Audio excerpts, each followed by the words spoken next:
Today on Humanity Sells, we're featuring another amazing conversation from our State of ServiceNow Virtual Summit. Listen as Nate talks with Ben Person, founder and CEO of maybe one of the most innovative ServiceNow apps in their entire ecosystem. Learn how enterprises are expanding their whole business by uniting marketing with everything else they're doing. You won't want to miss this. Here we go.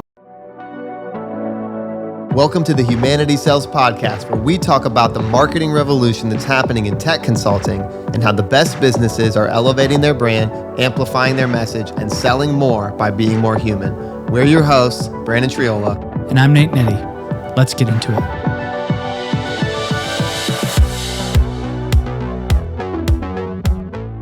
My next guest is the co-founder and CEO of Tenon. It is an incredible platform for enterprise marketing teams built on ServiceNow. And Ben has been in the game, as they say, in tech marketing for a long time. 20 years? Is that fair to say? 20 years? I've been in that world for a little while. Yeah, about 20 years experience in that space. Yeah, I appreciate that. Yeah. He was the CMO over at Nuvolo, just a small little company that some of you might have heard of. It's a huge job, and he took all of that experience, his decades of experience, to co-found and start this new platform that is just revolutionizing what is going on in the enterprise marketing space. So we are pumped to have Ben Person here today. I'm just going to read your session description just so everyone can know what this is about. It's called Expanding the Global Enterprise with a Unified Marketing Solution Built on ServiceNow. And this year's report, our industry report on ServiceNow, underscores the need to position ServiceNow not only as an IT platform, but a global business platform that touches every function of an organization. Newly added workflows have enhanced employee engagement and elevated customer experience. What about marketing? So despite driving substantial influence over market recognition, customer sentiment, and overall revenue growth, marketing often remains isolated from the rest of the enterprise until now. So Ben is empowering marketing teams with tools for connectivity and collaboration and enabling marketing leaders to make informed, data-driven decisions and ultimately unite and expand global enterprises. Uniting a global enterprise is tough. I'm anxious to hear how you're doing it. All right, we're going to go to you. Could you share a little bit about or anything you want to add? What did I miss? No, what did I miss in the intro? You got it, man. You got it. I love it. Awesome. Also a native Indianapolisite? Indianapolis. Yeah, local in Indy. Yes. San Diegans. Sorry, that's an Anchorman reference. He's from Indianapolis. Colts fan, if you can't see it. He is also a father of 3 amazing children. Family man, husband.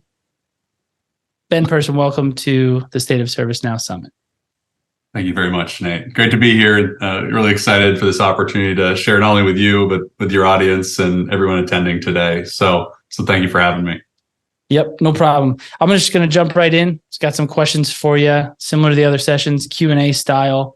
Mm-hmm. Feel free to go wherever you want to go with it. So enterprise marketing, it is a loaded phrase. And those of us in the enterprise marketing space kind of go, ooh, we just kind of feel the weight of enterprise marketing when someone says that. Could you just, elaborate a little bit as you see the current state of marketing in the enterprise, and how are you looking at it? What does it look like to you? Yeah, Nate, the enterprise marketing space is actually what I think about when I think about IT back in the 90s, the early, late 80s.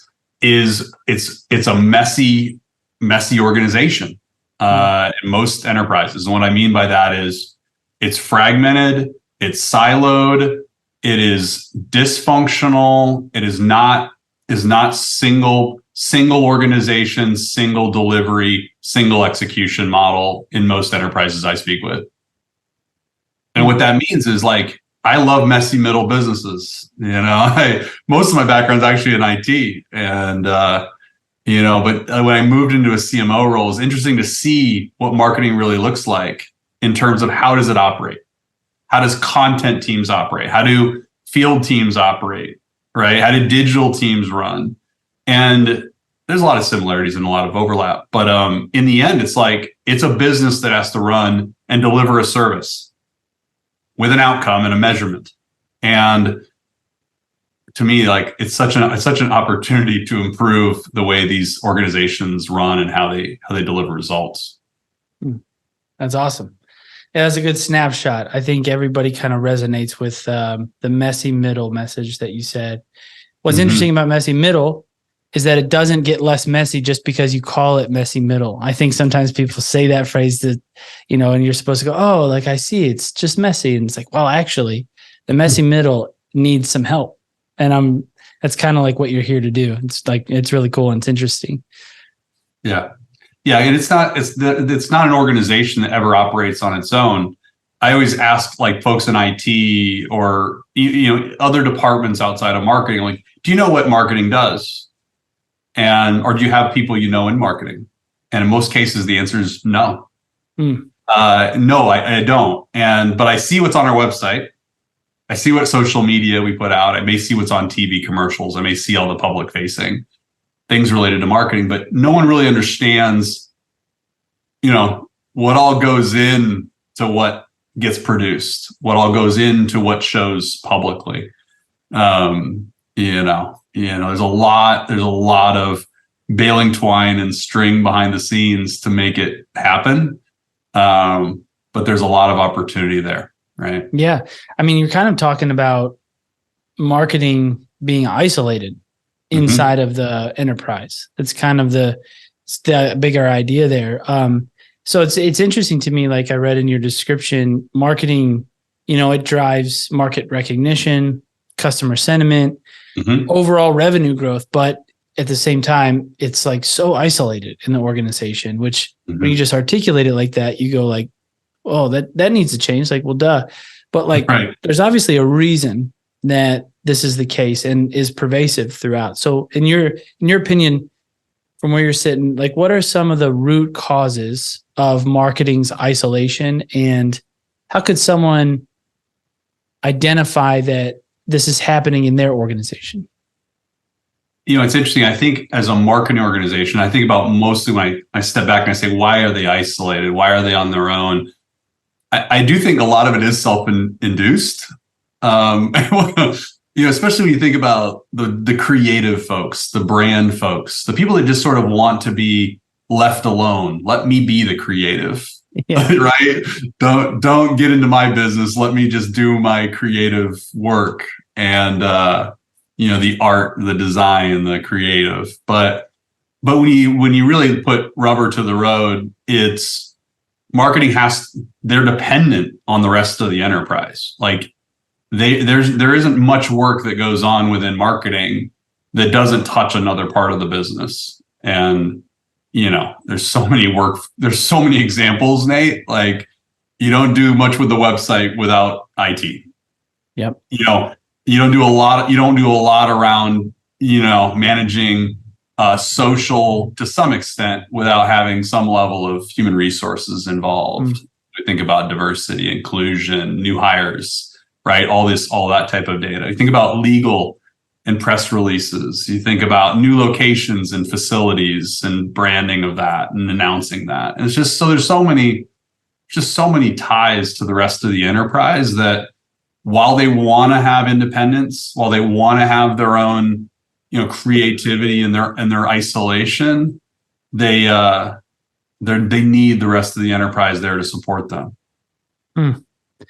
What are the symptoms of an isolated marketing department? So you just touched on a lot of different places in the organization that can be affected by the isolation. But what would symptoms be in the organization if you're like, man, I'm feeling isolated, but I don't know. What would that look like? How would it show up?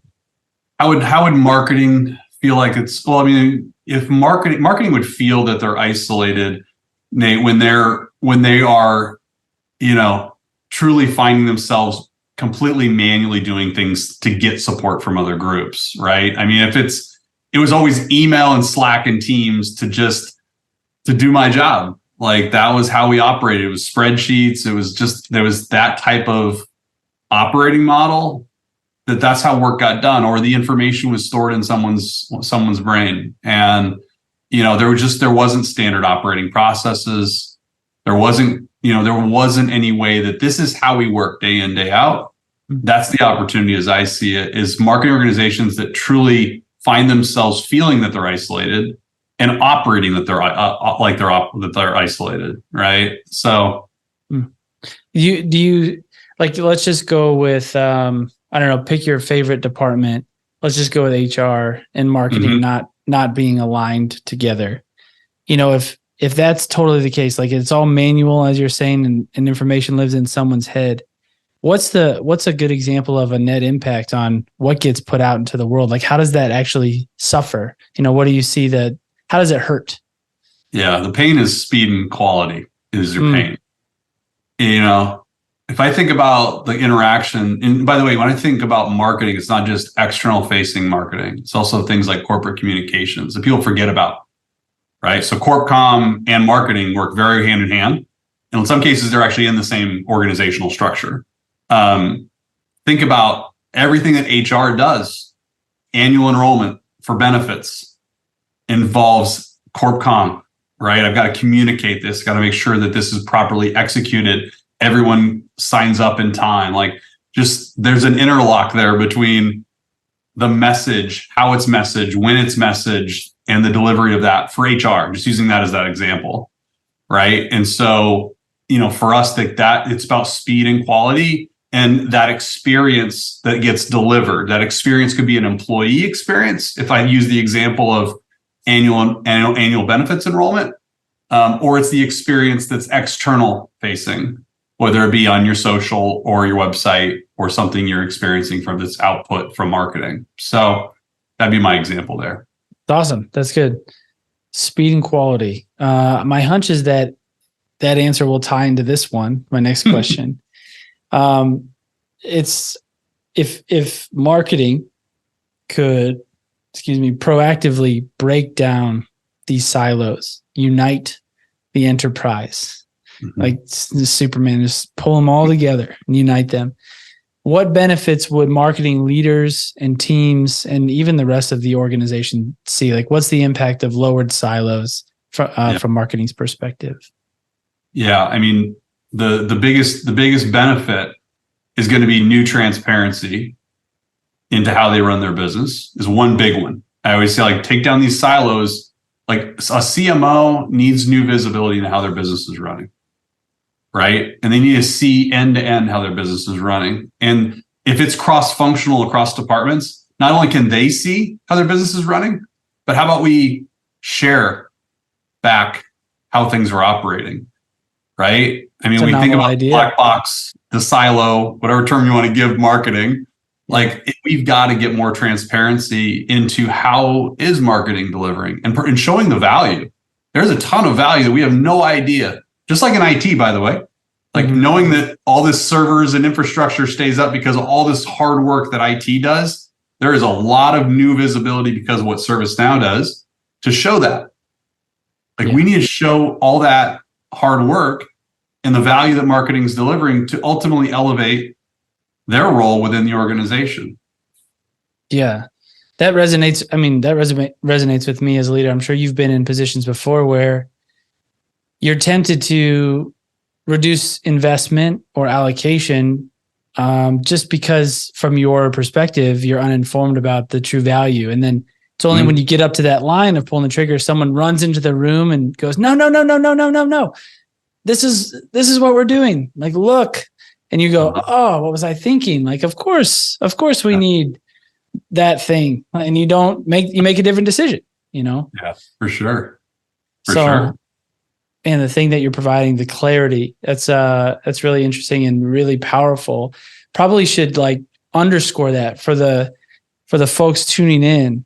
A larger idea that Ben is communicating here, I think it's worth taking away, is clarity inside of the enterprise, cross-functionally, is huge. It's almost everything. And I love that you and your team are like so bent on not just bringing a tech, but enabling clarity across departments to make marketing so much more effective and worth the investment and more valuable than it ever has been. I think it's awesome. Yeah. I mean, Nate, to add to your comment, like marketers want to market. They don't want to have to do all the manual overhead that goes into it. And like, how do we make them enjoy the job they do and less worried about the tech? It's not about the tech. The tech just needs to work. Yeah. Tech just needs to work, but they need to be able to have more time back to do the job they really were hired to do. And that's to be a marketer and drive the brand, drive the revenue, drive the business. And that's a job they can do if they're more efficient, more effective, back to that speed and quality point. I will tell the viewers something they may not know if they're new to you, is that your money is where your mouth is, because your brand and your marketing is some of the highest quality work that I have seen as a marketing person in the space. It's thoughtful, it has depth and meaning, it's flexible, it's agile, and I know that comes with great investment and great intentionality. And so you're not just out here preaching this gospel to everybody, you're investing as well in the same thing. That's exactly right. Hard to do. The brand investment is longitudinal. You don't really see. Exactly. Well, maybe it's tough, but it's really good stuff. You're out here doing it. So my next one is kind of along the line of like looking at silos, bringing clarity into the organization. If you were to step into the role of coach for a minute, and you have so much experience in this space, so I'm sure anything you say is going to be like so valuable. So everybody listen up to what he's about to say. If you were to coach marketing leaders out there on being able to easily identify where their biggest silos are and validate that, how would you coach us to be able to do that?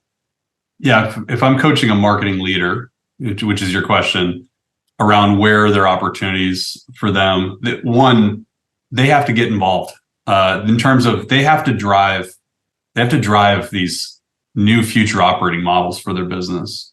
Many marketing organizations, it's a bottoms up the way the business runs. And unfortunately, that doesn't deliver the outcomes that most leaders should expect. I'm all for, as a marketing leader, allowing for people to have flexibility in how they execute their work. But when it comes to standard operating procedures, how marketing runs end to end, and by the way, that is cross-functionally, that top CMO, VP of marketing needs to own that, embrace that, and truly champion that in their organization. The CMOs that do it well, they own that and drive it. The ones that don't and say, I'm going to let brand do whatever they want. I'm going to let design and creative and digital, they do all whatever they want. Fields over here on their own silo. No, CMOs, VPs of marketing need to own that, embrace that, and make sure that their teams operate under standard operating procedures to drive, again, speed, quality, and how their business delivers the work that they do. And that's probably the most important thing. Because again, you can allow flexibility while still driving enterprise standards. If you're listening out there, I just want to highlight that's a radical statement, because flexibility might as well be synonymous with chaos inside of an enterprise marketing function. Could you just articulate that again for everybody? Because I think that's a really key point. Yeah. If you think about, if you are not driving standard operating procedures at the topmost level in your marketing organization, to your point, you're allowing a true chaos to operate within your business. And that's the right term. It's the term I use as well. And it's not benefiting anyone. It's only slowing down and impacting the ability for marketing to execute their work. Right? It'd be like allowing, just to draw the analogy to IT, it would be like allowing every server administrator, every network administrator to operate independently and not work off the same change management standard operating procedures, as an example. That is the same exact story I think of. If I'm a CMO or a VP of marketing, I should be driving enterprise standards end to end through the marketing org and cross-functionally of how that marketing org works with other departments. Otherwise, it is chaos. Yeah. Yeah, I love that. The second part, actually, what you said, works with other departments, is kind of tease up my next question. We'd love for you to coach us again, stay in that coach role. How do you, if you're an enterprise marketing leader and you're like, okay, good, my house is in order, I got it here. Everybody's kind of following and we're united.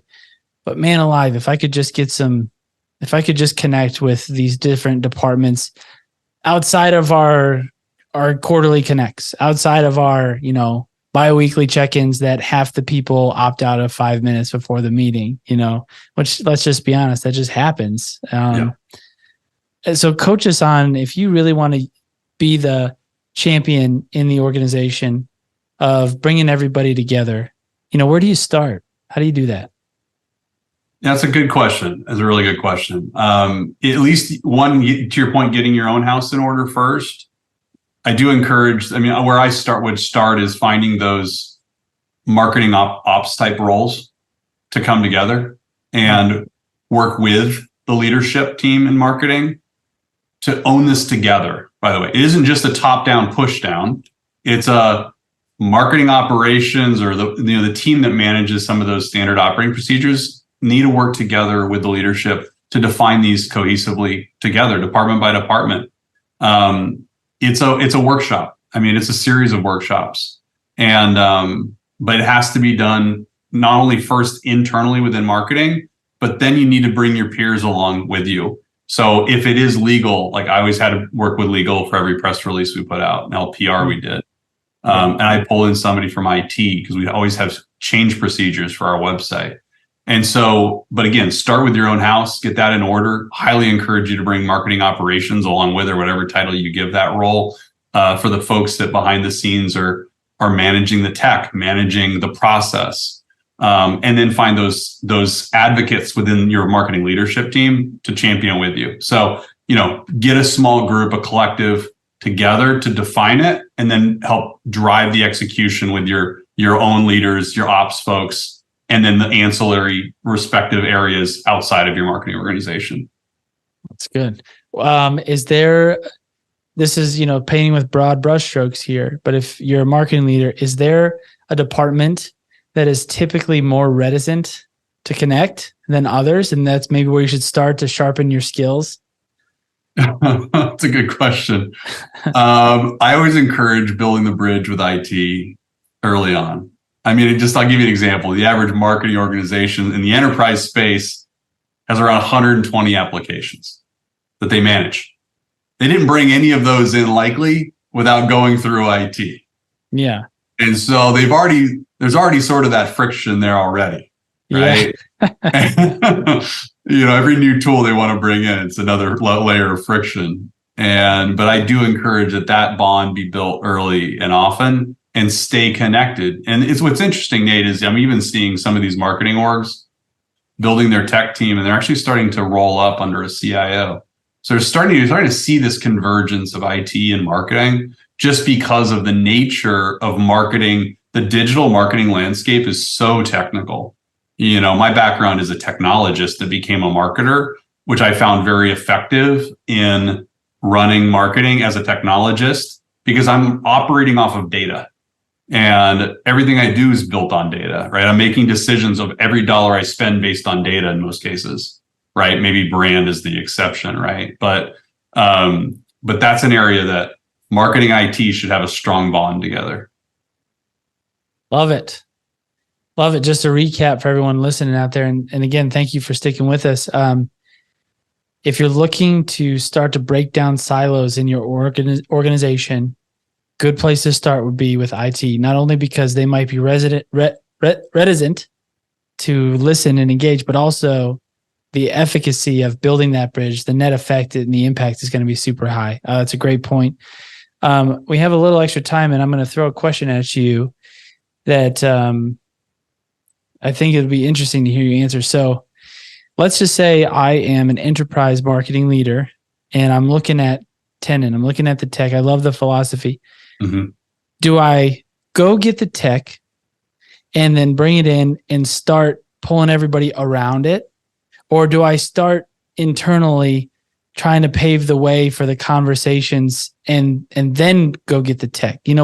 How would you coach me on making the most of that kind of an investment? Because I want to do it right. I want to leverage it and not turn it over in 18 months, but make it a long play. How do I do that? Yeah.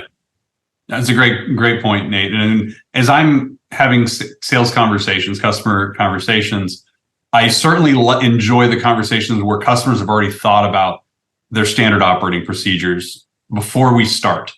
If clients haven't gone down that path yet, it's a journey they have to go on. So I always ask them, do you have standards in how you deliver? Do you have built-in standards that you operate on day to day? When the client says yes, that is a great story. At least they've started somewhere. Is it the best process? Probably not. Maybe it is. It's something we bring up. It's why we ship, by the way, with standard operating procedures in our product to help them if they don't have those. But I always prefer certainly clients that have at least that level of maturity where at least they have a starting point. Don't get me wrong. I've had conversations with clients that have zero standard operating procedures. And in those cases, I do prefer that they go down the process of getting there first. As much as I want to sell software, they really do need to get those defined ahead of time, because otherwise they're getting a tool that's only going to be a tool that's likely not going to get them the outcome that they need. Now we have partners that we do bring in that advise on marketing best practices. Nate, I think even you guys are doing some of that as well. And so, certainly having partners that can come in and advise around best practices. How do you define those? We can do those together, and I've done that as well. So we can certainly go in, do the advisory up front, then implement the solution of Tenon. But again, that needs to be done as a predecessor to bringing in tech. That's awesome. Hopefully that makes perfect sense. And hopefully the marketing leaders that are out there, if you're in the CMO seat, you're probably astute enough to know the tech isn't going to save you. You got to have a strong point of view on what you're trying to do and how to do it. And then something comes in to support. And I think that's great, security for you guys too, because, if you go the other way and you just grab at straws, this might help me, the value's not really going to be there. It'll plug a hole. Hole, but it won't be the thing that it really can be.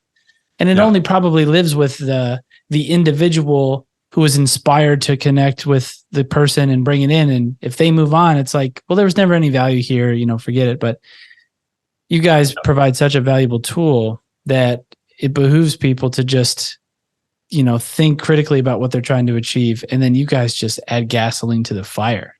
It's awesome. Yeah. Yeah. People, process, and technology, Nate, is what you're talking about, right? Finding that champion within the organization, whether it be obviously we want the leader to own that in the marketing department. We want marketing ops to own it as well. But then defining the process of people now, then process, the technology is going to be the enabler in the end. But it's so critical those first two are in place. Love it. You sound like you know what you're talking about. I don't care what they say. You know what you're doing.